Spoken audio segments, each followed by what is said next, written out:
우리의 문제는 기도는 하고도 금방 믿음을 잃어버리고 그 기도한 걸 뒤집어 버려요. 성령님의 역사하심을 그렇게 기도했는데 아직도 나타났던 것도 없고 벌써 이제 그런 마음이 드는 거예요. 어제는 그렇게 뜨거웠지만 자고 나니까 맹숭맹숭해지네. 이번에도 또 뭔가 특별히 있을까 그랬는데 역시나 안 해. 그렇게 전혀 믿음 없는 반응을 하게 됐다는. 기도를 그렇게 했는데 응답이 전혀 없어요.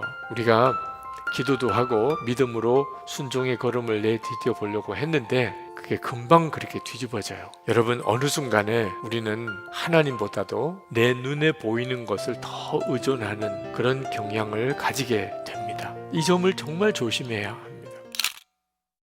우리 눈에 보기에는 하나님의 역사와 정반대로 가는 것 같은 일이 그게 하나님의 역사인 경우가 많습니다. 4세기에 로마가 복음화가 됩니다. 그때 어거스틴이 하나님의 도성이라는 책을 썼는데 주 313년에 콘스탄틴 대제가 밀라노 칙령을 선포하고 로마의 기독교가 국교가 되는 역사가 일어나죠. 이제는 핍박이 없는 시대가 되었어요.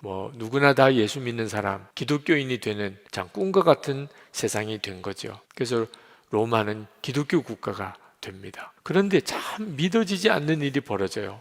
전혀 예수를 안 믿는 이교도들인 그 북방에 있는 게르만족이 이 로마를 멸망시키는 거예요. 로마는 기독교 국가예요. 그런데 북방에 있는 게르만족이 어떻게 로마를 멸망시킬 수 있어요? 하나님이 계시다면. 그때 어거스틴이 얼마나 마음이 무너지는지. 하나님 진짜 살아계십니까? 그렇다면 어떻게 이런 일이 벌어집니까? 기독교 국가가 된 로마가 하나님 믿지 않는 게르만족에게 이렇게 멸망당하게 어찌 내버려 두십니까? 그런데 시간이 흐르고 어거스틴이 깜짝 놀라는 경험을 하게 됩니다. 그건 북방의 게르만족이 로마를 멸망시키고 그리고 그들이 하나님을 믿게 되는 역사가 일어나는 거예요. 그래서 복음이 오히려 로마에서 전 유럽으로 퍼져나가게 됩니다. 그리고 그 게르만 족이 나중에 다시 로마를 세우고 신성 로마 제국이라고 이름을 붙여요. 다시 하나님의 도성이라는 책에서 그 하나님의 참 놀라운 섭리에 대한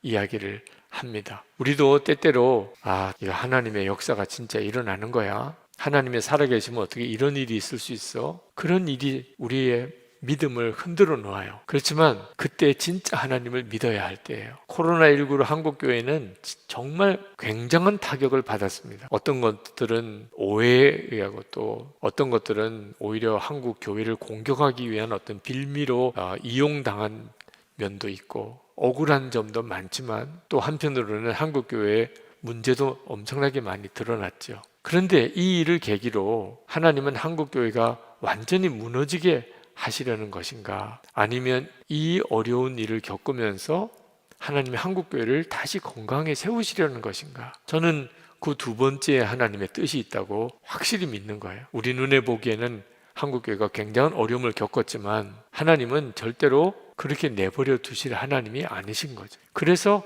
하나님이 이 일을 계기로 한국교회와 성도들 안에 주를 바라보는 간절한 마음, 하나님 우리에게 주님 주를 보는 눈을 열어주세요. 우리 모두가 다 주를 보는 눈을 뜨게 해주세요. 그런 마음의 간절한 갈망을 주시는 거예요.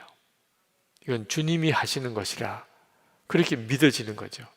여러분, 구원은 어떻게 받으셨어요? 우리에게 있어서 가장 중요한 은혜, 우리에게 그 무엇보다도 중요한 가장 중요한 본질적인 은혜는 구원받는 거예요. 근데 이 구원은 어떻게 받는 거죠? 믿음으로 받는 거죠. 예수님이 나 위에 십자가에 죽으신 것을 믿을 때 그 사람에게 그 구원이 임합니다. 영혼의 구원이. 근데 결국 믿지 못하면 이 엄청난 구원의 역사가 그에게는 아무 소용이 없어지게 돼요.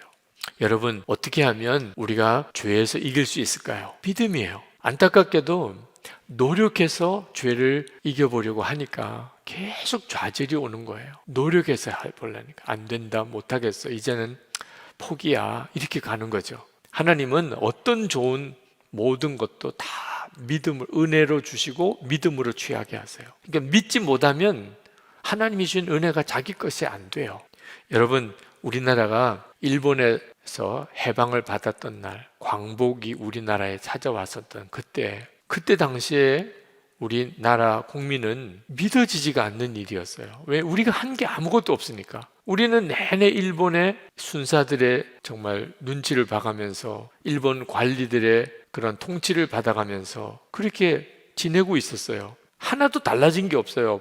8월 15일 그날도 아무것도 달라진 게 없어요. 근데 갑자기 일본이 망했다는 거예요. 일본 천황이 항복했다는 거예요. 우리나라는 이제 독립이 됐다는 거예요. 그런 소식만 전해졌어요. 여전히 일본 순사는 그냥 있고, 일본 관리도 그냥 있고, 일본 사람들도 그냥 있고, 어제나 오늘이나 아무것도 달라진 거 없어요. 그때 여러분, 우리나라는 독립이야. 이건 어떻게 누리는 거죠? 믿음의 문제예요. 믿음의. 뭔가 확인을 해서는 도무지 이게 현실이 아니에요. 믿음인 거예요. 우리나라는 독립했대. 대한독립 만세! 나가서 이렇게 일본 순사가 지나가요. 보기만 해도 그냥 뭔가 움찔거리고. 그런데 그 일본 순사 앞에 당당히 나가서 대한독립 만세! 이렇게 외칠 수 있는 건 어디서부터 나오는 거죠? 전적으로 믿음인 거예요. 우리 자신과 우리의 환경과 형편을 자꾸 주목하면 우리는 하나님이 우리에게 어떤 놀라운 일을 하실 것에 대한 말씀을 하셔도 믿음으로 반응이 안 됩니다. 그런데 우리가 주님을 바라보면 아무리 환경과 여건이 어려워도 우리 마음에는 너무나 놀라운 확신이 일어나게 돼요. 주님의 역사가 일어날 거라. 지금 여러분에게도 골리앗이 있어요. 가정에도 직장에도 여러분이 어떤 사명의 길을 갈 때도 도무지 이길 수 없는 것 같은 문제, 극복이 안 되는 문제, 지금 여러분의 마음을 막 억누르고 있는 문제들이 있어요. 자, 그때 여러분들은 어떻게 하죠? 자기의 약함을 보지 않고 하나님의 능력을 바라보았던 다윗의 그 믿음이 필요한 거예요. 지금 여러분은 지금까지 백전백패였어요. 지금까지 한 번도 제대로 이겨보지 못했어요. 그 시험, 그 유혹, 그 시련에는 지금까지 계속 지고만 살았어요. 그랬다 하더라도 지금 여러분에게 필요한 것은 다윗의 그 믿음이에요. 나를 그동안 계속 넘어뜨렸던 음란함아, 거짓된 것아, 욕심아, 성질아, 어려서의 마음의 상처야, 내가 너에게 명한다. 하나님께서 나를 이기게 하신다. 하나님께서 이미 나와 함께 계시고 예수님이 내 생명이시고 나는 죽고 예수로 사니 나는 반드시 승리한다. 이런 담대함이 필요한 거예요. 믿음의 역사가 하나님의 역사를 이루어내는 거예요. 이미 우리는 성령의 충만한 역사에 들어가 있어요. 문제는 우리가 주님께 마음을 얼마나 잘 조정하느냐. 만약에 여러분이 성령의 충만함이 임하지 않는다고 한다면 이유는 딱 하나예요. 여러분이 주님에게 마음을 안 맞추고 있는 겁니다. 순종 안 하고 있는 뭐가 있어요. 회개 안 하고 있는 뭐가 있기 때문에 그런 거지. 여러분은 다 지금 성령의 충만함을 받게 돼 있어요. 이미 주님은 우리 안에 이미 거하고 계시니까. 기도의 회복도 마찬가지예요. 기도가 진짜 안 되는 분 있습니까? 오늘 한번 경험해 보세요.